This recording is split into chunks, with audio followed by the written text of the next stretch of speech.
Narmada audio సిరీస్కి స్వాగతం. నా పేరు నర్మదా ఏషాల. నేను రచయితని. నేను రాసిన ఈ కథని నేనే స్వయంగా మీకు వినిపిస్తున్నాను. అనుకోని పరిణయం భాగం 23. అలా విసుక్కుంటే ఎలా సార్ అన్న ఒక మృదు మధురమైన కంఠస్వరం వినిపించింది. నివ్వెరబోయిన నేను ఎవరు అన్నాను. నాలో విసుగుపోయి క్యూరియాసిటీ తొంగి చూసింది. అటువైపు నుండి పేరుకు బదులు ఆమె నవ్వు వినిపించింది. నిజం చెప్పాలి అంటే ఆ టైంలో అలా కాల్ చేసి డిస్టర్బ్ చేస్తున్న ఆవిడ మీద చాలా కోపం వచ్చింది నాకు. ఇంతకు మీకు ఎవరు కావాలండి? చిరాకును అణుచుకుంటూ సీరియస్గా అడిగాను. మీరే సార్. ఇంకెవరికో అయితే మీకెందుకు ఫోన్ చేస్తాను? మీరు లాయర్ కేతన్ గారే కదా? అలా అడిగి తన అనుమానాన్ని నివృత్తి చేసుకుంది ఆమె. అవును అన్న నేను. ఏంటి విషయం? ఇంత రాత్రి వేళ శ్రమ తీసుకొని ఫోన్ చేశారు. ఏదైనా కేసు విషయం అయితే రేపు ఉదయం కాల్ చేయండి, లేదంటే తిన్నగా ఆఫీస్కి వచ్చి నన్ను కలవండి అని కాల్ కట్ చేయబోయాను. తొందరపడి కాల్ కట్ చేయకండి సార్. మీతో నాకేం పని లేదు. నేనే మీకు ఒక ముఖ్యమైన విషయం చెప్దామని కాల్ చేశాను. అదేమిటో తెలుసుకోకుండానే ఫోన్ పెట్టేస్తే ఎలా? మళ్ళీ అటువైపు నుండి చిరునవ్వు వినిపించింది. ఇంతకీ నీకేం కావాలి? ఏం చెప్పాలి అనుకుంటున్నావు? కోపాన్ని అణుచుకోలేకపోయాను. ఆమె మీద గట్టిగా అరిచాను. అరవకండి సార్. అరిస్తే మీకు ఆయాసం వస్తుంది తప్ప నా దగ్గర నుండి జవాబు రాదు. అయినా మీ అబ్బాయిని మీరు మీ బాటలో బాగానే నడిపిస్తున్నారుగా వెటకారం ఆడింది ఆమె. మీకేమైనా తలతిక్కగా ఉందా? అర్ధరాత్రి ఇలా కాల్ చేసి ఏదేదో మాట్లాడుతున్నారు. అయినా నా కొడుకు నా బాటలో కాకుండా వేరే వాళ్ళ బాటలో ఎందుకు నడుస్తాడు? ఇప్పుడు ఈ విషయం చెప్పడానికి పనిగట్టుకొని మరీ ఫోన్ చేయాలా? కోపంతో ఆమె మీద విరుచుకుపడ్డాను. నేను కోపంతో అరుస్తూ ఉన్నా ఆమె మాత్రం కూల్గానే మాట్లాడింది. అలా కోపం తెచ్చుకోకండి సార్. నేను చెప్పేది వింటే మీరు ఇలా కోపడరు. పైగా అయ్యో నా కొడుకు కూడా నా దారిలో నడుస్తున్నాడే అని బాధపడతారు. ఒకప్పుడు మీరు ఇష్టంగా చేసిన పని ఇప్పుడు వద్దనుకొని వదిలేసుకున్న పనిని మీ కొడుకు మీలాగే మొదలుపెట్టాడు. ఎంతైనా తను కూడా మీలాగే లాయర్ కదా? ఆమె సైడ్ స్మైల్ ఇచ్చినట్టు అనిపించింది నాకు. అగ్రిమెంట్ మ్యారేజ్ చేయడంలో మీరే దిట్ట అనుకుంటే మీ అబ్బాయి అందులో ఆరితేరారు. ఇటు క్రిమినల్ కేసులతో పాటు అటు కాంట్రాక్ట్ మ్యారేజ్ కేసులతో మీ బిజినెస్ 3 పువ్వులు 6 కాయలుగా విరాజిల్లుతోంది. గ్రేట్ కదూ? మీ పనే బాగుంది. ఆమె కొట్టిన చప్పట్ల చప్పుడు నాకు ఫోన్లో స్పష్టంగానే వినిపించాయి. రోషంతో నా దవడ కండరం బిగుసుకుంది. నా ఎదురుగా లేదు కదా, అందుకే నా భావాలు ఆమెకు కనిపించడం లేదు. కానీ ఆమె మాటల్లో నా మీద ఉన్న అక్కసు, కసి, కోపం అన్నీ నాకు తెలుస్తూనే ఉన్నాయి. అన్ని బిజినెస్ల కన్నా మీ బిజినెస్ చాలా బాగుంది కదూ సార్? పైగా మీపై ఎలాంటి రైడ్లు జరగవు. ఆ పెళ్ళిళ్ళ తాలూకు సీక్రెట్లు మీ అలమారాల్లోనూ మీ గుండెల్లోనూ పదిలంగా ఉంటాయి వ్యంగ్యంగా అన్నది ఆమె. నాకు ఆమె మాటల్లోని భావం కొద్ది కొద్దిగా అర్థమవుతుంటే ఈమె తాలూకు కానీ ఈమెకు కానీ నేనేమైనా కాంట్రాక్ట్ మ్యారేజ్ చేశానా? అయినా నేను ఇలాంటి కాంట్రాక్ట్ మ్యారేజీలు చేయడం మానేసి చాలా కాలమైంది. మరి ఈవిడ ఎందుకు ఇలా ఫోన్ చేసి మాట్లాడుతోంది? ఆలోచనలో పడ్డాడు. నా మౌనాన్ని ఆమె ఎలా అర్థం చేసుకుందో కానీ మీ అబ్బాయి ఏం చేశాడో ఈ పాటికి మీకు అర్థమై ఉంటుంది. అయినా ఏమీ తెలియనట్టుగా బిల్డప్ ఇస్తూ బుర్ర బద్దలు కొట్టుకోకండి. ఒక లాయర్గా ఆలోచించండి అన్న ఆమె నా లాయర్ వృత్తికి సవాలు విసిరింది. ఊహించని పరిణామానికి షాక్ అయిన నేను ఆమె చెప్పేది వినడం తప్ప నేనేమీ మాట్లాడలేకపోయాను.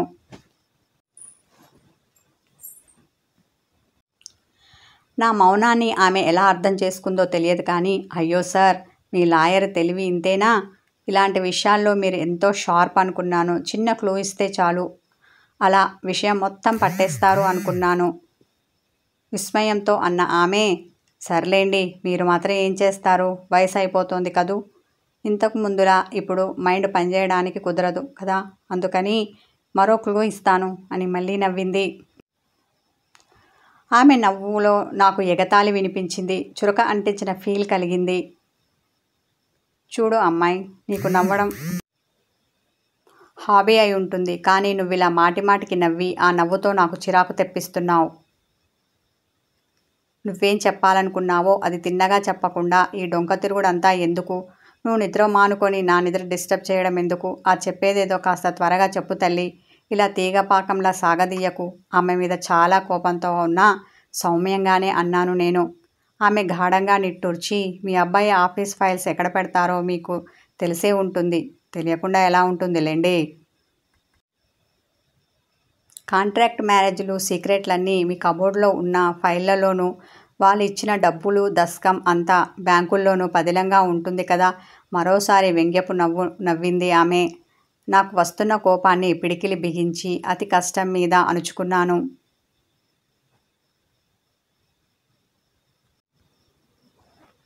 ఆమె నా ముందు ఉండి నన్ను చూసినట్టుగానే కోపంతో పళ్ళు నూరుకుంటే, ఏం లాభం సార్, నేను చెప్పిన చోటుకు వెళ్ళి వెతకండి, మీకు మీ అబ్బాయి చేసిన ఘనకార్యం తెలుస్తుంది. నన్ను చులకన చేసే అదే నవ్వు తెరలు తెరలుగా నా చెవిని తాకింది. దేవుడా, ఈ అర్ధరాత్రి మధ్యల దరువు అన్నట్టు నాకేంటి టార్చర్. ఒక్క క్షణం గట్టిగా కళ్ళు మూసి తెరిచాను.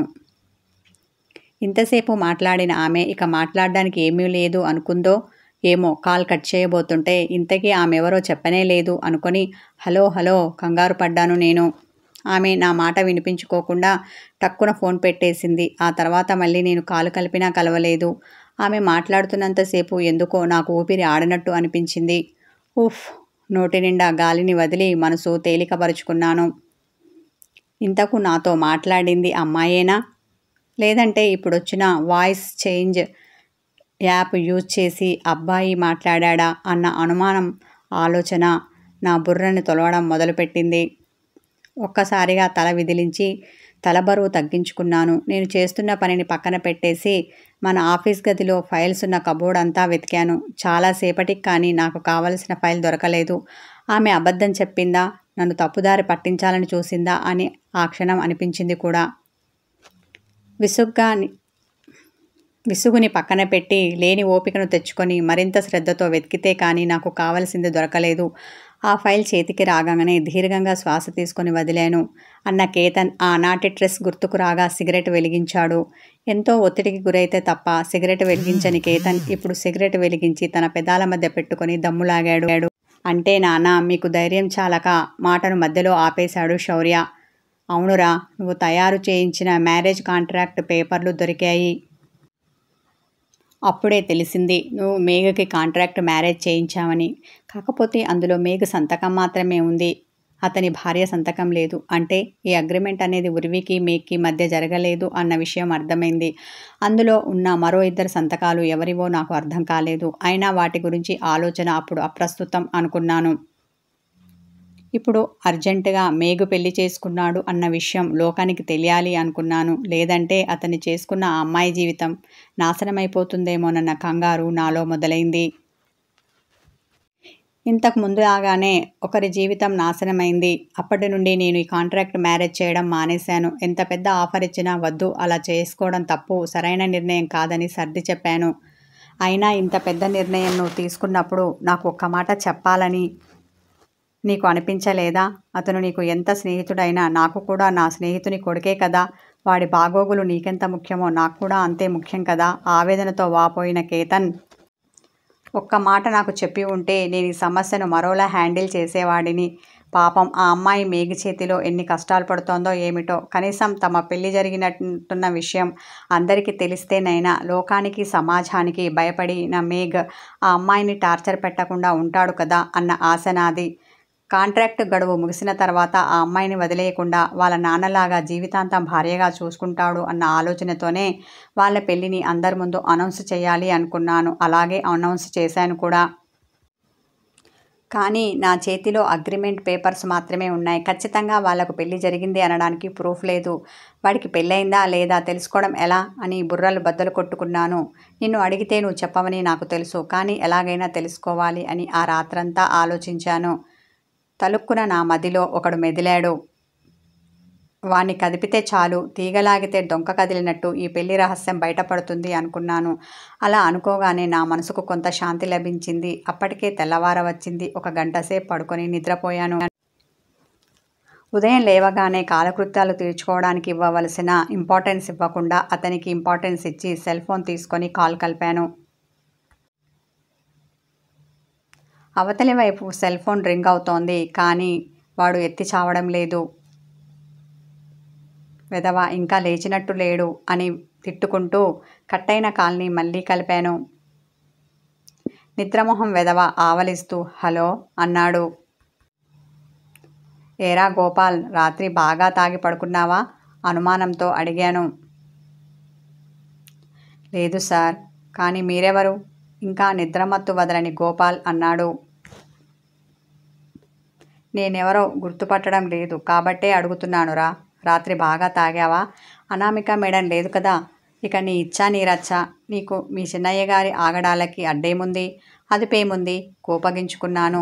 గోపాల్ భయపడిపోయి సార్ మీరా? నన్ను క్షమించండి, మీ గొంతు పోల్చుకోలేకపోయాను, అందుకే ఎవరు అన్నాను. నొచ్చుకున్నాడు. పెద్దయ్య గారు ఎలాగూ లేరు. ఇక మిగిలింది పెద్ద దిక్కు మేమిద్దరం. ఇటు నాకు కానీ అటు అనామిక మేడంకు కానీ చెప్పకుండానే మీ చిన్నయ్య గారికి పెళ్లి చేశావట ఆరా తీస్తూ. నువ్వు అంత పెద్దవాడివయ్యావా? గొప్పింటి బిడ్డ పెళ్లి చేసే అంత మొనగాడివయ్యావా? ఉండు, నిన్ను ఏదో ఒక కేసులో ఇరికించి బొక్కలో తోస్తాను. అప్పటికి కానీ నీకు బుద్ధి రాదు, కాస్త బెదిరిస్తూ గంభీర స్వరంతో అన్నాను. నేనేం పాపం ఎరగను సార్, నన్ను నమ్మండి. అదంతా మీ అబ్బాయి గారు చేశారు. నేను కేవలం చిన్నయ్య గారికి కారు డ్రైవర్ని మాత్రమే. అలాంటి నేను అయ్యగారి పెళ్ళెలా చేస్తాను? అది కూడా పెద్దలు మీకెవరికి చెప్పకుండా. ఒకవేళ నేను చేస్తాను అన్నా చిన్నయ్య గారు చేసుకుంటారా? నేనెంత, నా తాహతెంత? అసలే మాది పెద్ద కుటుంబం. ఆ కుటుంబమంతా నా సంపాదన మీదనే ఆధారపడి ఉంది. నన్ను ఎలాంటి కేసులో ఇరికించకండి. మీరేం చెప్పినా చేస్తాను అని గోపాల్ కాళ్ళబేరానికి వచ్చాడు. ఇంతకీ మీ చిన్నయ్య గారు పెళ్లి చేసుకున్నారు అన్నది నిజమేనా? నాకెలా తెలిసిందని అడక్కు. నీకేం తెలుసో అది చెప్పు, గదమాయించి అడిగాను వాడిని. వాడు గజగజా వణికిపోయి అవును సార్, మీకు తెలిసిన విషయం నిజమే. చిన్నయ్య గారు ఊటీలో ఎవరికీ చెప్పకుండా పెళ్లి చేసుకున్నారు. అదేదో అగ్రిమెంట్ మ్యారేజ్ అంటారు చూడండి, అది అట. ఈ పెళ్లి దగ్గరుండి మీ అబ్బాయి శౌర్య సార్ చేశారు. నేను కనీసం పెళ్లి అయ్యేటప్పుడు వాళ్ళ పక్కన కూడా లేను. కార్ పార్కింగ్ చేసి కార్ దగ్గరే ఉన్నాను. ఇంతకన్నా ఎక్కువ వివరాలు నాకు తెలియదు. మీరు మీ అబ్బాయిని అడిగితే అన్ని వివరాలు తెలుస్తాయి, నంగిగా చెప్పాడు. నా బెదిరింపుకి బాగా భయపడిపోయినట్టున్నాడు. అందుకే వాడి స్వరం చిన్నగా వనకడం నాకు తెలుస్తూనే ఉంది. మా అబ్బాయిని ఎలా అడగాలో, ఆ విషయం ఎలా బయటకు రప్పించాలో నాకు తెలుసు, కానీ నువ్వేమీ సలహా ఇవ్వవలసిన అవసరం లేదు, కోపంతో అన్న నేను. ఒక్క విషయం చెప్తావా అనగానే అదేమిటో అడగండి సార్, ఏదైనా చెబుతాను. తన మాటల్లో వినయం చూపించాడు గోపాల్. మేఘు పెళ్లి చేసుకొని తన భార్యగా తీసుకొని వచ్చిన అమ్మాయి ఇప్పుడు ఆ ఇంట్లోనే మేఘుతో ఉంటోందా, విడిగా ఉంటుందా? నా అనుమానాన్ని వ్యక్తపరిచాను. ఇలా ఎందుకు అడుగుతున్నారు సార్? ఆశ్చర్యంతో అన్న గోపాల్.